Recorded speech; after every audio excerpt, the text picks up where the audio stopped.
Timor Leste adalah negara berdaulat yang diakui internasional sebagai negara termuda kelima di dunia pada saat ini.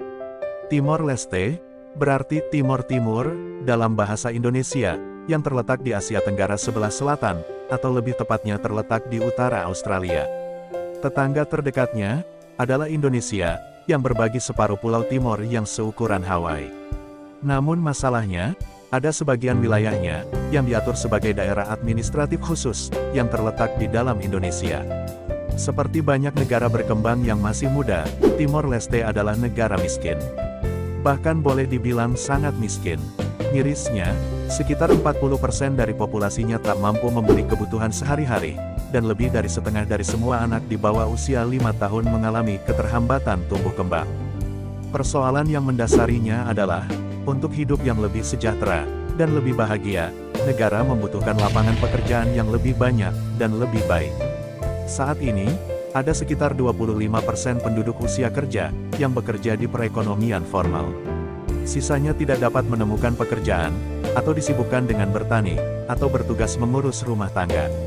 Untuk mendapatkan pekerjaan, dibutuhkan suatu investasi.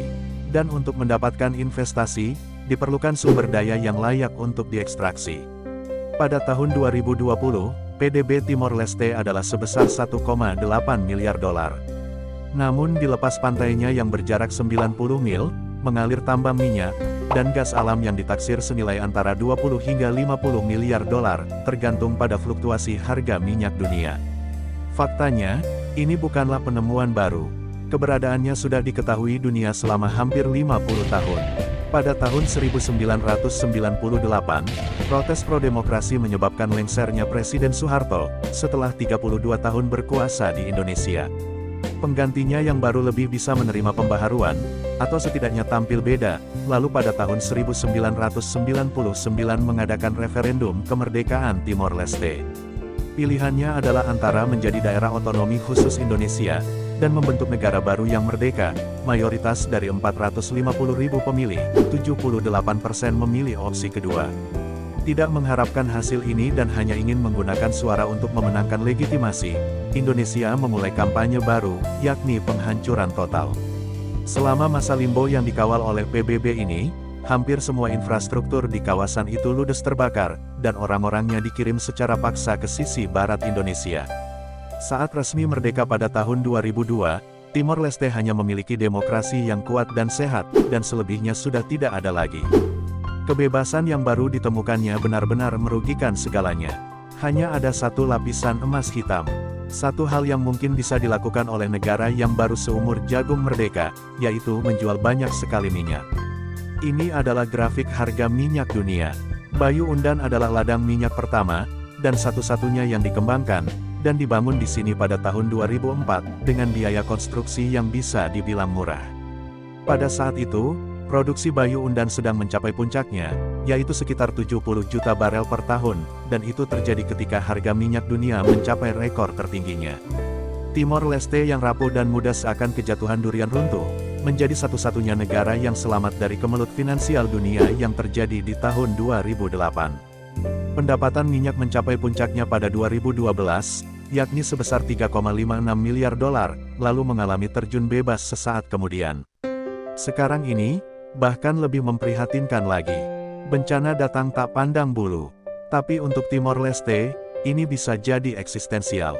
Sebagai negara yang paling bergantung pada minyak kedua di bumi, 90% dari pendapatan publiknya dan 80% dari PDB-nya berasal dari satu sumber daya ini. Namun, tidak ada 1% pun dari uang tersebut yang digunakan dalam pembangunan jangka panjang. Perekonomian Timor Leste tidak berubah secara fundamental, meskipun kaya minyak. Antara tahun 2014 hingga 2018, jumlah karyawan swasta turun sebesar 15%, meskipun populasi usia kerja meningkat sebesar 10%. Sebaliknya, harga minyak yang terus anjlok, hanya menunda kehancuran.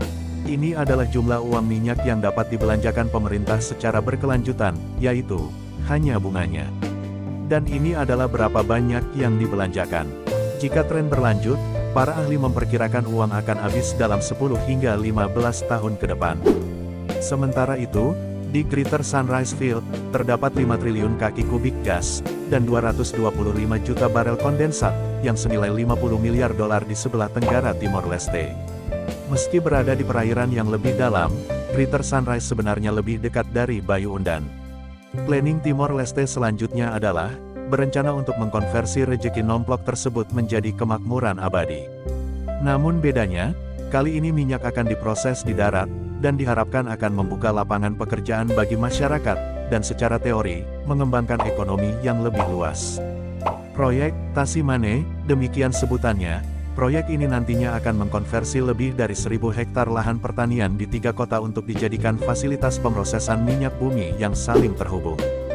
Jika dikelola dengan baik, ini bisa jadi langkah pertama menuju pembangunan Timor Leste, dan merupakan sebuah titik balik penting bagi perekonomian negara. Semuanya diawali dengan tiram.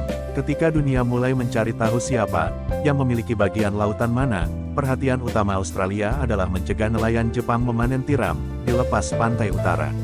Perdebatan besar pada saat itu adalah, haruskah batas maritim ditarik di tengah-tengah antara dua negara, atau mengikuti geologi alami landas kontinen. Bagi Australia, dengan landas kontinen yang besar dengan selusin tetangga kecil, jawabannya sudah jelas. Maka, setelah Presiden Amerika Serikat, Harry Truman menetapkan presiden dengan mengambil pendekatan terakhir, Australia melihat peluang emasnya untuk melakukan hal yang sama. Yang jelas, itu adalah sesuatu yang jauh lebih menguntungkan dari sekedar tiram. Setelah secara sepihak mengklaim kepemilikan atas seluruh wilayah, yang berjarak hampir 30 mil dari pantai timur, perlahan Australia mulai mencari minyak dengan penuh percaya diri. Pada tahun 1965, Australia telah mengeluarkan izin eksplorasi ke Woodside, Shell, Arco, dan beberapa wilayah lainnya yang posisinya lebih dekat ke Indonesia daripada ke perbatasan daratnya sendiri. Kedua negara kemudian mencapai kesepakatan perbatasan yang sangat menguntungkan Australia. Tapi itu masih meninggalkan tanda tanya yang segede kingkong. Timor Timur di kala itu masih menjadi koloni Portugis, yang ditolak Australia untuk melakukan negosiasi. Pada tahun 1975, Indonesia memecahkan masalah ini untuk Australia, dengan menginvasi Timor Portugis. Pada tahun 1989, mereka mencapai kesepakatan yang membagi kesenjangan menjadi 3 zona. 1. Di mana pendapatan minyak akan dibagi rata, dan 2. Di mana salah satu negara berhak atas 90%. Tanpa ada kesulitan yang berarti, skenario itu pun berjalan mulus, persis seperti yang diharapkan Australia. Batas-batas ini bahkan tetap ada setelah 13 tahun Timor Leste merdeka.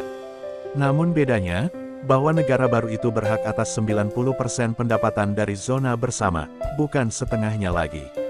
Rakyat Timor Leste tak bernyali pada masa penjajahan Portugis. Kemudian Indonesia mengawal selama 25 tahun berikutnya, dan bahkan setelah kemerdekaan, Timor Leste mewarisi kesepakatan yang sudah disepakati Indonesia dan Australia. Pada 2006, kedua pemerintah menandatangani perjanjian baru, yang pada dasarnya menunda topik batas laut untuk kepentingan pengeboran saja. Ingat, keuntungan dari ladang Greater Sunrise sekarang dibagi 50-50. 6 tahun kemudian, ada kabar buruk yang mengejutkan dunia. Selama bernegosiasi, mata-mata Australia memasang alat pendengar tersembunyi di dekat kantor Perdana Menteri Timor Leste. Bahkan setelah kabar tersiar, mereka menolak untuk membatalkan perjanjian tersebut. Baru pada tahun 2018, setelah membawa kasus tersebut ke Mahkamah Internasional, mereka akhirnya menyelesaikan perselisihan tersebut. Di bawah perjanjian baru, Timor Leste mendapatkan 70% pendapatan jika minyak disalurkan ke pantainya, dan 80% jika mengalir melalui Australia. Pada 2019, Timor Leste mengocek 650 juta dolar dana publik, untuk membeli saham pengendali di ladang minyak. Setelah menunggu hampir setengah abad, Timor Leste akhirnya mendapatkan kendali atas nasibnya sendiri. Strategi negosiasi Australia adalah melakukan intimidasi langsung, dan selalu menunda kesepakatan. Tidak seperti tetangganya yang miskin, ia tidak membutuhkan uang secara mendesak, dan senang mengulur-ulur waktu. Sekarang, hari ini, persediaan bahan bakar fosil perlahan-lahan mulai menipis, dan harga minyak dunia terjun bebas selama pandemi. Timor Leste menemukan dirinya dalam dilema. Di satu sisi, ia dapat mengambil pelajaran dari negara-negara lain yang bergantung pada minyak, dan mengolah minyak dan gas di darat, lalu membuka lapangan pekerjaan baru, serta berharap dapat menumbuhkan ekonomi negara secara keseluruhan. Tetapi analis independen mengatakan, jika 70% pendapatan digunakan biaya untuk membangun infrastruktur, maka itu hanya akan mencapai titik impas. Setelah semua itu berhasil, itu bahkan tidak akan menghasilkan uang. Faktanya, proyek tersebut sangat dipertanyakan keuntungannya secara ekonomi, bahkan China yang terkenal dengan diplomasi perangkap utang, enggan untuk mendanainya. Di sisi lain, Timor Leste dapat menyalurkan minyaknya ke Australia, yang dalam hal ini ia akan menerima 80% dari pendapatan.